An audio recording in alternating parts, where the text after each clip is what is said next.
The cityscape viewed from the top floor of Seattle's high-rise office building transforms into a sea of lights as evening approaches.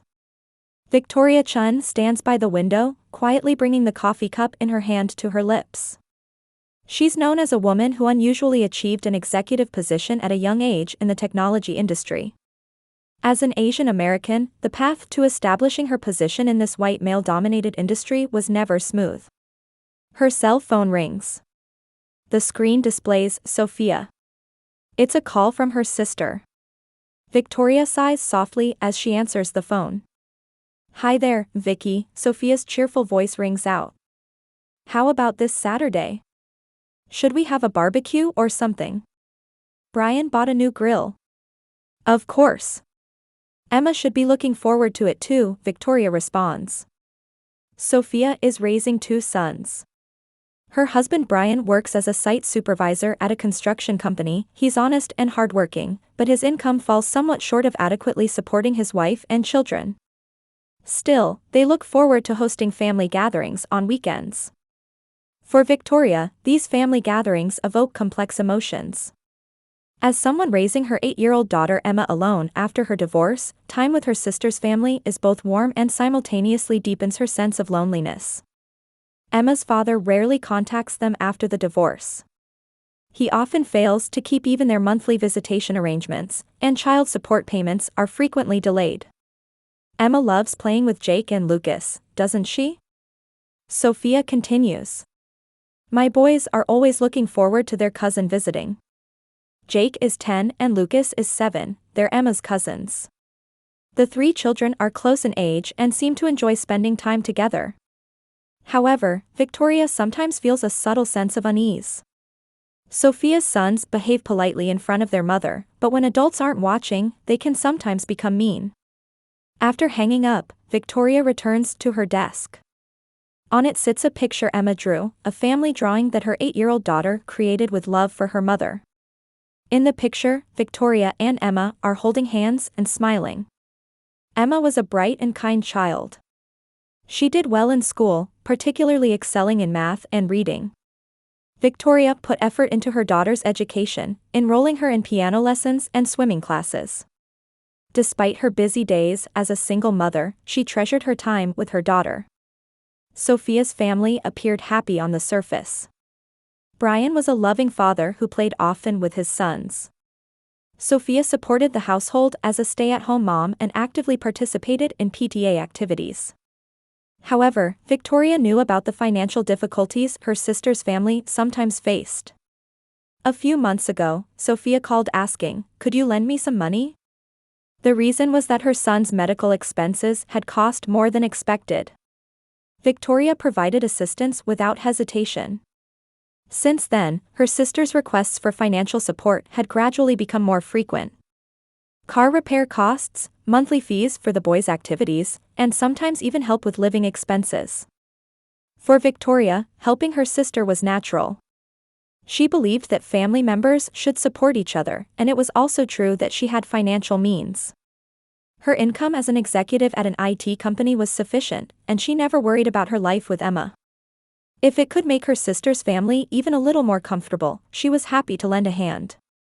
On Saturday morning, Victoria headed to Sophia's house with Emma. The 2-story house in a corner of the residential area is surrounded by a well-maintained garden. Sophia, who greeted them at the front door, was wearing a new dress. "Lovely dress," Victoria said, and Sophia smiled happily. "Thank you. I found it on sale last week." In the backyard, Brian was rolling up his sleeves in front of the new grill. The boys were playing on the lawn, and Emma joined in, running around happily. At first glance, it was the perfect scene of a family weekend. However, Victoria's eyes could see the complex reality hidden beneath this seemingly happy surface. Today, once again, her sister would likely consult her about some kind of support. And she would gladly comply, as she always did. Because she believed that's what family is about. Sophia's first request for assistance was last spring. It was about medical expenses when Lucas fell off his bicycle and broke his arm. The portion not covered by insurance was unexpectedly high and was putting pressure on the household budget. I'm really sorry, but could you lend me about $3,000? Sophia's voice had a hesitant tone. I'll definitely pay it back with Brian's bonus next month. Victoria arranged the bank transfer without hesitation. She thought it was natural to help family when they were in trouble. However, the promised repayment never came. Sophia called awkwardly 2 months later. Vicky, I'm really sorry. Brian's company had construction delays, and the bonus payment was postponed. Could you wait a little longer? Don't worry about it. We're family, Victoria answered gently. From then on, requests for assistance gradually became more frequent. $2,000 for car engine trouble, $4,000 for Jake's dental braces, $1,500 for air conditioning breakdown. Each time, Sophia would call apologetically and promise to repay. And each time, repayment was postponed for some reason. Victoria didn't mind. Her annual income was sufficient, and helping her sister didn't interfere with her life. Rather, she felt proud that she could help family in need. Savings for Emma's future were steadily growing, and she felt the reality of having financial leeway. However, one Sunday afternoon, Victoria witnessed a strange scene at her sister's house. A new large television was installed in the living room, and Sophia was carrying a luxury brand handbag. The boys were playing with the latest gaming console. Nice television, Victoria said, and Sophia showed a somewhat flustered expression. Oh, this? Brian's been working so hard, I thought we should have something the family could enjoy, she answered vaguely. At that moment, Victoria first harbored doubts about her sister's lifestyle. While requesting financial assistance every month, she was making expensive purchases. However, she didn't voice these doubts. She felt guilty about suspecting family. As weeks passed, Victoria began observing her sister's family's lifestyle patterns more carefully. Sophia dined out several times a week, and the boys were constantly given new clothes and toys. Her car had also recently been changed to a new model. New car? Victoria asked, and Sophia answered lightly. I bought it with a loan. The monthly payments are low, so it's fine. However, the following week, Sophia consulted her about the car loan payments being difficult. It's $500 a month, but this month it overlaps with other payments and it's tough.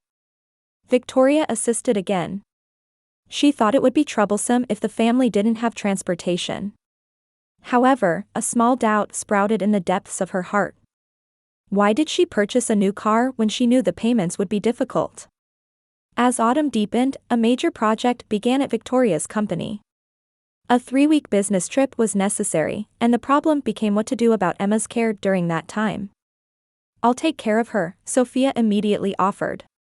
Emma will enjoy being with Jake and Lucas too. Victoria hesitated.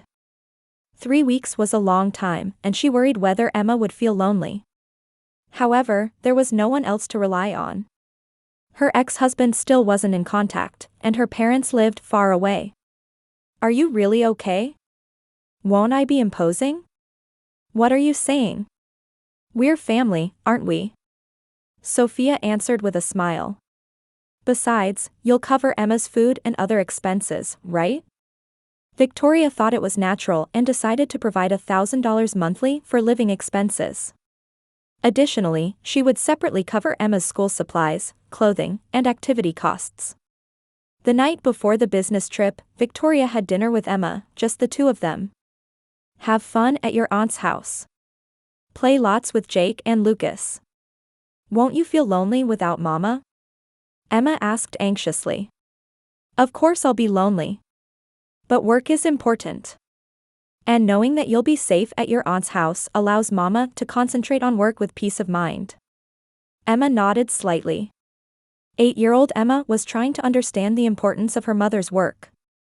During the business trip, Victoria called Emma every night. For the first week, Emma talked happily about playing with her cousins. However, entering the second week, she noticed subtle changes in Emma's voice. What did you play today? Jake and Lucas were playing games, and I was reading books. Didn't you play together? Sometimes, we play together. Emma's answer wasn't as bouncy as before. Victoria became worried, but what she could do from the business trip location was limited. When she called Sophia, she got the response, "Emma's fine. She's just being a little shy." At the end of the third week, Victoria finally finished her business trip and returned to Seattle. On the airplane, she savored the joy of reuniting with Emma. It had been a long business trip, but the project ended in great success, and her position at the company became even more solid. She headed directly from the airport to Sophia's house. It was evening, and the residential area was quiet. While walking from the parking lot to the front door, Victoria's heart leaped with anticipation. She would see her beloved daughter for the first time in 3 weeks. The moment she opened the front door, Victoria's feet froze. Huddled small in the corner of the living room was unmistakably Emma. However, it wasn't the adorable daughter she had parted with 3 weeks ago. Emma's head was completely shaved, making her look like a boy. "Emma?" Victoria's voice trembled. Emma turned around upon hearing her mother's voice. At that moment, Victoria saw tears pooling in her daughter's eyes. Emma stood up silently and walked toward her mother. Her way of walking was completely different from her previous energetic manner, as if she was afraid of something. "Mama," Emma whispered in a small voice. Victoria knelt and embraced her daughter. While stroking Emma's shaved head, anger and confusion threatened to tear her chest apart. "What on earth happened? Who cut your hair?" At that moment, light footsteps were heard from the stairs. Sophia came down and smiled as if nothing had happened. "Oh, Vicky. Welcome back. How was the business trip?" "Sophia, what happened to Emma's hair?" Victoria's voice contained barely suppressed anger. Sophia shrugged and answered, "Oh, that? Lice were found in Emma's hair. It was unsanitary, so I had to cut it. But it's okay, it'll grow back quickly." "Lice?" Victoria couldn't believe it. Emma's hair was always kept clean, and lice were unthinkable. Were there really lice? "Of course. It's not like I wanted to do it," Sophia's tone was light. "But if it spread to my children, that would be terrible, right?" At that moment, Jake and Lucas came running down from upstairs. They stood hiding behind their mother, but their faces clearly showed malicious smiles. "Emma, the buzz cut suits you," Jake said. "You look like a boy," Lucas added. Victoria looked down at Emma. Her daughter remained looking down, saying nothing. That silence told of something more serious having occurred. "Emma, were there really lice?" Victoria asked gently. Emma shook her head slightly. However, she immediately looked at Sophia and showed a frightened expression. "Emma's embarrassed," Sophia interrupted. "She doesn't want to admit about the lice. Children are like that, aren't they?" Victoria took her daughter's hand. Emma's small hand was trembling.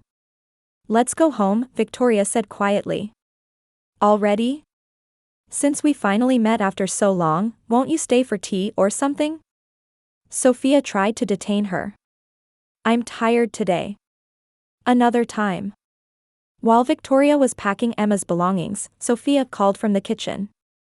"Oh, by the way, taking care of Emma was quite a lot of work. It cost an additional $500 or so, could you transfer that later?" Victoria stopped packing. After cutting her daughter's hair for no reason, she was charging an additional fee. "I understand," she answered calmly. On the way to the car, Emma gripped her mother's hand tightly. Even after getting in the car, Emma didn't speak. Victoria checked on her daughter's condition through the rearview mirror while driving. "Emma, will you tell me the truth? What happened?" After a long silence, Emma began to speak in a small voice. "Aunt said my hair was dirty and had to be cut. But I said I didn't want to. Then Aunt got angry and forced me to sit in the chair." Victoria's grip on the steering wheel tightened. "And then?" Jake and Lucas were laughing. "They said Emma is a loser." Aunt laughed with them too. Victoria's heart pounded violently. "Loser? Why did they say such a thing?" "I don't know. But Aunt said, don't become a loser like your big sister." And then everyone pointed and laughed. The car stopped at a red light. Victoria took a deep breath, trying to suppress her anger.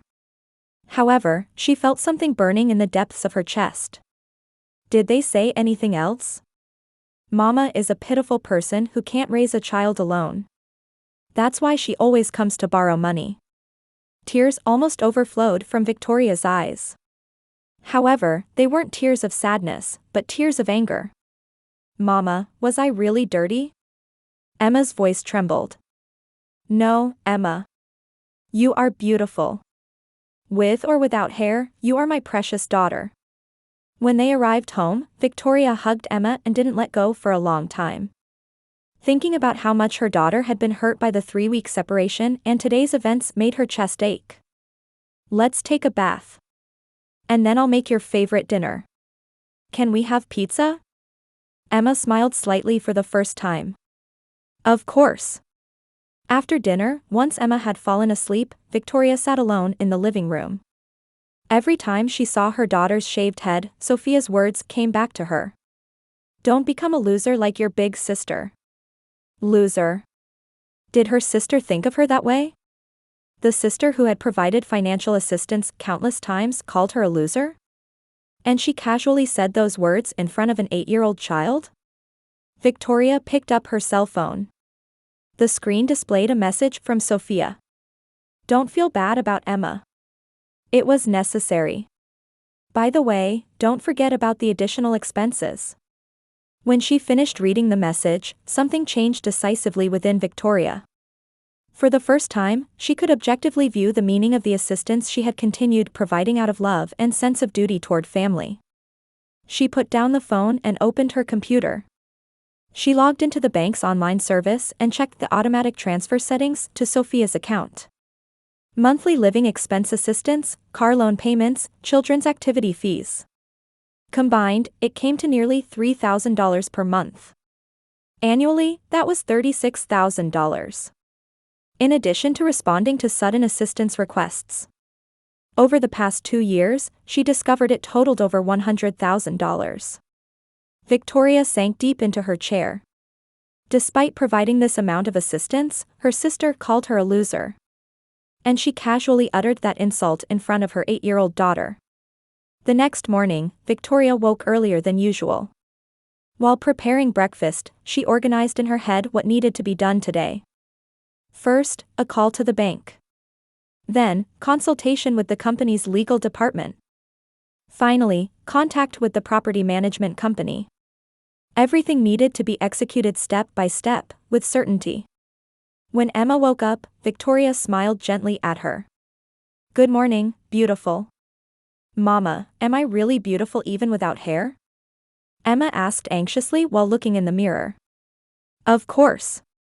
Hair is just decoration. Your beauty comes from your heart. After breakfast, after sending Emma to school, Victoria headed not to her company office, but to the study in her home. Today's work was extremely personal. The first call was to the bank. I want to stop all regular transfers to Sophia McDonald. Immediately. Understood. We'll cancel all automatic transfer settings. By the way, may I ask the reason? Family circumstances. Also, could you compile a detailed summary of transfer history to her account for the past 2 years? Of course. We'll send it by email within an hour. Next, Victoria called Robert Johnson, the head of her company's legal department. Robert, I have an urgent consultation. I want to talk about the contract with Brian McDonald's construction company, McDonald Construction. McDonald Construction? That's the subcontractor handling the interior work for our new office building, isn't it? The annual contract amount was about $500,000, I believe. That's right. I want to terminate that contract immediately. She could sense Robert's surprise through the phone. Terminate? Is there a problem? I heard there were no particular issues with the work quality. Personal reasons. Please check the contract clauses and tell me the fastest way to terminate. Understood. I'll investigate and contact you immediately. The third call was to Lisa Chan, the property management company manager. Lisa, I have a consultation about the property at 1847 Maple Street. The property where the McDonald family lives. The rent was set at $1,500 per month, but per your instructions, Victoria, it's been made free. That's right. Please charge standard rent starting today. And notify them to pay 3 months' rent in advance. Understood. Considering the location and property grade, the standard rent would be $3,000 per month. Is that acceptable? That's fine. Please send the notification today. After finishing the calls, Victoria sat in her chair and took a deep breath. She was trying to fundamentally change family relationships built over more than 20 years in a single day. However, every time she remembered her daughter's hurt face, her hesitation disappeared. In the afternoon, detailed transfer records arrived from the bank. Looking at the numbers, Victoria herself was surprised. Over the past 2 years, she had sent over $120,000 to her sister. Including monthly regular transfers plus responses to sudden assistance requests, it came to nearly $60,000 annually. That was almost the same amount she had been saving for Emma's college fund.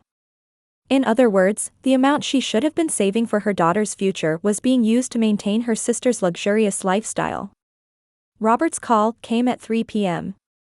Victoria, regarding the contract termination, it can be terminated with 30 days' notice. However, for currently ongoing projects, we need to pay a penalty of 20% of the contract amount as damages. That's fine. Please send the termination notice effective today. Understood. By the way, what about alternative contractors? I already have someone in mind. Don't worry. In the evening, when she went to pick up Emma from school, Victoria's cell phone rang. It was from Sophia. Vicky, this is terrible. The bank contacted me saying the usual transfer has stopped. It's some kind of mistake, right? It's not a mistake. I stopped everything. There was silence on the other end of the phone. What are you saying? You're joking, right? Yesterday's events made me think about various things. About Emma's hair, and about the words you said. That was for Emma's sake. Sophia's voice was agitated. Was saying, don't become a loser like your big sister, for Emma's sake? There was silence again. Did you actually hear that from Emma? You believed what a child said? Children don't lie, Sophia. Especially when they're hurt. Vicky, please. We're family, aren't we?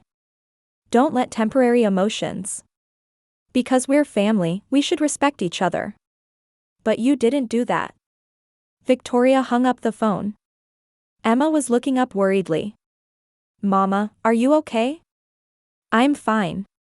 Everything will get better from now on. That night, Brian called. His voice was confused. Victoria, what's happening? A contract termination notice came from the company, and a rent bill came from the realtor. Sophia is crying. What on earth happened? Victoria felt sympathy for Brian. He was a good man and likely didn't know about his wife's behavior.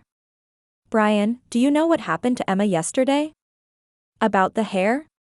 Sophia said it was unavoidable because of lice. There were no lice.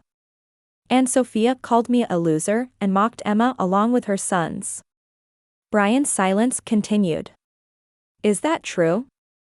I heard it directly from Emma. Do you think an 8-year-old child would lie about such a thing? Victoria, I'm sorry. I didn't know. I'll confirm with Sophia. Brian, you're a good person. But this is a problem between me and Sophia. Think about what you should do now to protect your family. After hanging up, Victoria gazed out the window. Seattle's nightscape spread before her. Starting tomorrow, her sister's family would have to face reality.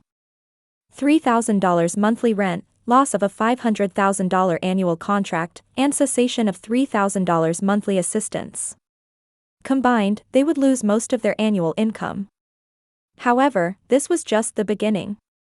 Sophia didn't yet know the true influence Victoria possessed. Tomorrow, further reality would be revealed. Before going to bed, Victoria peeked into Emma's room. Her daughter was sleeping peacefully. From this angle, even her shaved head looked adorable. "Good night, Emma. Starting tomorrow, better days will begin." Victoria smiled as she kissed her daughter's forehead. 3 months later, a phone call came to Victoria's office. The receptionist timidly announced, "Victoria, Sophia McDonald is on the line. She says it's very urgent. Put her through." What came through the phone was a completely different voice from the arrogant Sophia of 3 months ago, a dejected voice. "Vicky, please. Listen to me. What do you want?" Victoria's voice was calm. "Brian's company is on the verge of bankruptcy. After losing the contract, other clients left one after another. We'll have to lay off employees by the end of this month." Victoria answered while gazing out the window. "That's terrible. And we have to move out of the house. We can't afford 3 months' rent." The children also had to withdraw from private school and transfer to public school. Children are adaptable. They'll surely be fine. "Vicky, please. I was wrong. I did terrible things to Emma. I want to apologize from my heart." After a long silence, Victoria spoke. "Emma's hair has grown back. It's more beautiful than before. But the emotional wounds she received that day still haven't completely healed. I'm truly sorry. What can I do to be forgiven?" Forgiveness isn't something that's given, but something built up over time. The following week, Victoria visited Sophia's new residence with Emma. It was a room in an old apartment in the city, a world of difference from the previous luxurious house. Sophia, who greeted them at the entrance, looked haggard and was wearing ordinary jeans and a t-shirt instead of luxury brand clothes. "Emma, I'm truly sorry," Sophia knelt and apologized to her daughter. "Aunt was wrong. I hurt you, and I'm really sorry." Emma nodded slightly while holding her mother's hand. "It's okay, Aunt." Those kind words brought tears to Sophia's eyes. In the living room, Jake and Lucas were doing homework. Without the large television or latest gaming console, they were reading books borrowed from the library. When they saw Emma, they looked away embarrassedly. "Jake, Lucas, apologize to Emma," Sophia said. "We're sorry, Emma," the two said in small voices. "I want us to be good cousins again," Emma replied. Brian sat in a corner chair with an exhausted expression. For a proud man, these 3 months must have been unbearable. "Brian," Victoria called out. "Are you likely to find a new job?" "I'm going to work as a construction worker at a small construction company. The salary is 1/3 of what I made before, but it's necessary to support my family." Victoria nodded. "If you continue working honestly, surely a path will open up." On the way home, Emma asked her mother, "Mama, will you forgive Aunt and them?" Forgiving and trusting are different things. People can change, but it takes time. Aunt seems to have changed. Yes. But whether she's really changed will be shown by her future actions. 1 year later, Victoria resumed limited assistance. However, it wasn't unlimited support like before, but conditional assistance. The condition was that Sophia volunteer at a local charity organization 3 days a week. "I want you to learn the feeling of helping people in need," Victoria explained. Sophia gladly accepted the condition. She helped serve meals at homeless shelters and became a conversation partner at elderly care facilities. Initially, it was out of a sense of duty, but gradually she came to understand the joy of helping others. Brian's company also began getting back on track, though small. Victoria didn't give direct contracts, but recommended his honesty to industry acquaintances. Trust gradually recovered, and work requests increased. Emma now truly got along well with her cousins. Jake and Lucas, through experiencing difficulties, learned compassion for others. The 3 children spend weekends reading books together and playing in the park. One Sunday afternoon, the families were having a picnic in the park. Emma's hair had grown to her shoulders and shone beautifully in the sunlight. The children ran around laughing, and the adults exchanged peaceful conversation. "Vicky," Sophia said. "It was good that you took action at that time. I was truly foolish. Family means supporting each other. But that requires mutual respect. Can we become a real family this time?" Victoria answered while watching Emma play happily with her cousins. One step at a time, over time. As evening approached, the families headed to their respective homes. When Victoria and Emma got in the car, Emma said, "Mama, today was fun. I'm happy we could all get along." "Yes. But we have this relationship because we properly faced the problem at the beginning. Mama is strong. Strength appears when necessary to protect important people." As the car drove towards Seattle's nightscape, Victoria smiled. True family relationships don't begin with unconditional indulgence, but with mutual respect. And sometimes, confronting harsh reality might also be an expression of love.